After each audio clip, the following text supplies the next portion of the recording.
Hi friends, good morning. আজকের দিনটা সবার অনেক ভালো কাটুক, এটাই ঈশ্বরের কাছে প্রার্থনা করি। আমারও ভালো কাটুক, তোমরাও প্রার্থনা করো। তো দেখো, উঠে পড়েছি সকাল সকাল। না মানে সকাল সকাল তো উঠি না আমি কখনোই।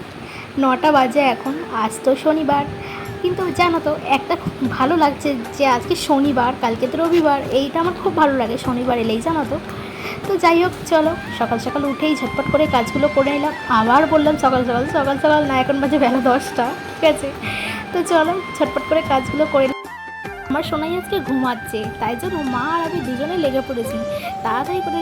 ফার্স্ট কাজগুলো করতে হবে, তারপর তো মেয়ে ওইদিকে উঠে পড়বে, কান্নাকাটি করবে। তো ঝটপট করে আমিও করে ফেললাম, মাও করে ফেললো, এইভাবেই কেটে গেল আজকের দিনটা।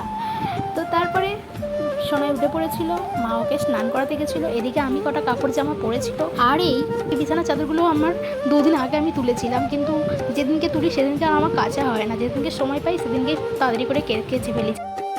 আর দেখো, এতদিন ধরে ভিডিও করছি তাও কথা কিভাবে আটকে যাচ্ছে, জড়িয়ে যাচ্ছে কথা, জানো তো। যাই হোক, তোমরা কিন্তু একটু বুঝে নিও। ওয়েদারটা তো খুবই বাজে, সবাই জানো, সবারই আমাদের মতন অবস্থা। জামা কাপড় একদম শোকায় না, আর সেই জন্যই কাছে আরও হচ্ছিল না, জানো তো, পড়েই ছিল। যাই হোক, ভাবছিলাম অনেক জমে যাচ্ছে, তো চলো ঝটপট করে আজকে কেচে ফেলি, ওয়েদার যেমন পারে হোক। চলো টাটা।